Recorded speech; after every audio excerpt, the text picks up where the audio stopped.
मैं आप लोगों से हमेशा कह रहा हूँ, अगर आप लोग सिविल सर्विस एग्ज़ाम की तैयारी कर रहे हैं तो इसका पैटर्न, सिलेबस और आप देखेंगे पुराने क्वेश्चंस पेपर उठा के ज़रूर देखिए, उनका विश्लेषण ज़रूर करिए।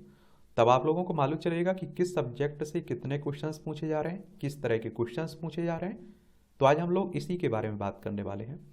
और पिछले 10 सालों में आपके प्रीलिम्स के पहले पेपर में कहाँ से किस तरह के क्वेश्चंस पूछे गए, कितने क्वेश्चंस पूछे गए, उन्हीं की संख्या देखने वाले हैं। और आप सभी जानते हैं कि प्रीलिम्स में प्रारंभिक परीक्षा में 2 पेपर होते हैं। एक आपका जनरल स्टडीज का पहला पेपर, ये आप देखते हैं कि 100 क्वेश्चंस रहते हैं, 200 नंबर का रहता है, 2 घंटे का समय मिलता है। दूसरा आपका सी सेट का रहता है, इसमें 80 क्वेश्चंस रहते हैं, 200 नंबर का रहता है, 2 घंटे का समय रहता है। और आप सभी जानते हैं कि प्रीलिम्स के पहले पेपर के लिए आप लोगों को सिलेबस में क्या क्या पढ़ना होता है पाठ्यक्रम में। तो आप लोगों को राष्ट्रीय और अंतर्राष्ट्रीय महत्व की सामयिक घटनाओं के बारे में पढ़ना होता है, जिन्हें आप लोग करंट अफेयर्स कह देते हैं। भारत का इतिहास और भारतीय राष्ट्रीय आंदोलन को पढ़ना पड़ता है। और आप देखते हैं कि भारत एवं विश्व का भूगोल, भारत एवं विश्व का प्राकृतिक सामाजिक आर्थिक भूगोल पढ़ना पड़ता है। भारतीय राजतंत्र और शासन, संविधान, राजनीतिक प्रणाली, पंचायती राज, लोक नीति, अधिकारों संबंधी मुद्दे इत्यादि के बारे में पढ़ना होता है। आर्थिक और सामाजिक विकास, सतत विकास हो गया, गरीबी समावेशन, जनसांख्यिकी, सामाजिक क्षेत्र में की गई पहल, इनके बारे में पढ़ना होता है आपको। पर्यावरण, पारिस्थितिकी, जैव विविधता, जलवायु परिवर्तन संबंधी सामान्य मुद्दे, इनके बारे में आपको पढ़ना है। और सामान्य विज्ञान आपको पढ़ना है, जनरल साइंस पढ़ना है। अगर हम लोग इतना पढ़ना है आपको, अगर हम मोटे तौर पर कहें तो इसमें आप लोगों को इतिहास पढ़ना है, जियोग्राफी पढ़ना है, पॉलिटी पढ़ना है, इकोनॉमी पढ़ना है, साइंस एवं टेक्नोलॉजी पढ़ना है, इन्वायरमेंट पढ़ना है, और आप देखिए करंट पढ़ना है। अगर हम लोग 2023 के पेपर को उठा के आप भी देखें, हम भी देखें, तो आप देखेंगे हिस्ट्री से 14 क्वेश्चंस पूछे गए थे, जियोग्राफी से 16 क्वेश्चंस पूछे गए थे, पॉलिटी से 15 क्वेश्चंस पूछे गए थे, इकोनॉमी से 14 क्वेश्चंस पूछे गए थे, साइंस और टेक्नोलॉजी से 12 क्वेश्चंस, इन्वायरमेंट से 14 क्वेश्चंस, करंट अफेयर्स से 15 क्वेश्चंस पूछे गए थे। और करंट अफेयर्स के क्वेश्चंस को लेकर आप देखते हैं कि कई बार ऊंचे नीचे होता रहता है। कई लोग आप देखते हैं कि ऐसे क्वेश्चंस आते हैं जिन्हें करंट से जोड़ देते हैं, तो वो करंट में आ जाते हैं, तो फिर 30 संख्या चली जाती, 25 संख्या चली जाती है। और अगर 2022 का अगर पेपर उठा के देखें तो इसमें हिस्ट्री से 14 क्वेश्चंस थे, जियोग्राफी से 16 क्वेश्चंस थे, पॉलिटी से 15 क्वेश्चंस थे, और इकोनॉमी से 14 क्वेश्चंस थे, साइंस और टेक्नोलॉजी से 12 क्वेश्चंस थे, इन्वायरमेंट से 14 क्वेश्चंस थे, और करंट से 15 क्वेश्चंस थे।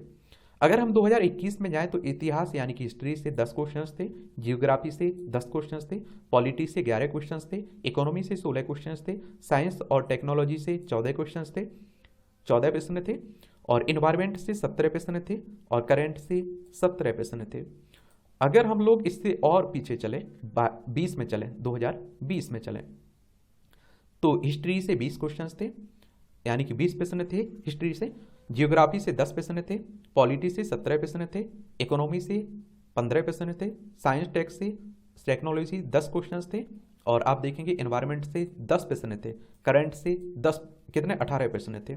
2019 में हिस्ट्री से 17 प्रश्न थे, जियोग्राफी से 14 प्रश्न थे, पॉलिटी से 15 प्रश्न थे, इकोनॉमिक्स से 14 प्रश्न थे, और साइंस टेक से 7 प्रश्न थे, इन्वायरमेंट से 11 प्रश्न थे, करंट से 22 प्रश्न थे।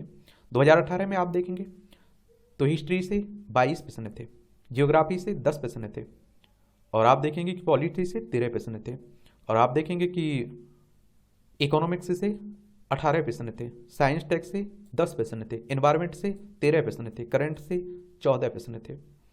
अगर हम 17 में चलें, 2017 में, तो 14 प्रश्न थे कैसे हिस्ट्री से, 9 प्रश्न थे आपके जियोग्राफी से, 22 प्रश्न थे पॉलिटी से, 16 प्रश्न थे आपके इकोनॉमिक्स से, और 9 प्रश्न थे साइंस टेक से, 15 प्रश्न थे इन्वायरमेंट से, और 15 प्रश्न थे आपके करंट से।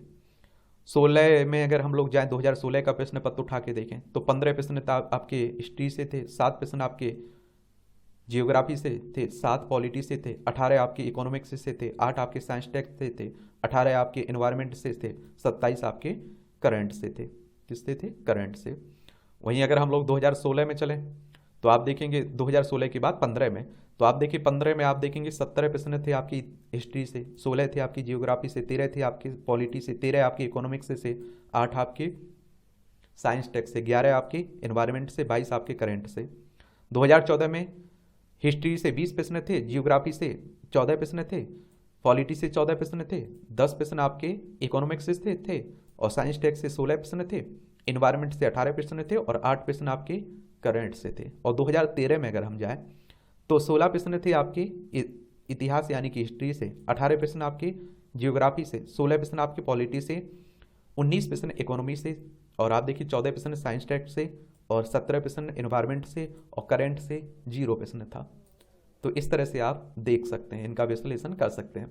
ऊपर नीचे संख्या हो सकती है, इसमें कोई दोहराई नहीं होनी चाहिए, लेकिन औसत एक तरह से हम देख रहे हैं इतने, क्योंकि करंट में बढ़ा दी जाती है संख्या कई बार, वो अपने अपने हिसाब से सभी अंदाजा लगाते रहते हैं कि ये करंट का क्वेश्चन रहा होगा, इसका रहा होगा, उसका रहा होगा। तो ये आप लोग देख सकते हैं। आपका कोई क्वेश्चन हो मेरे लिए, सुझाव हो तो आप लोग जरूर नीचे बता सकते हैं।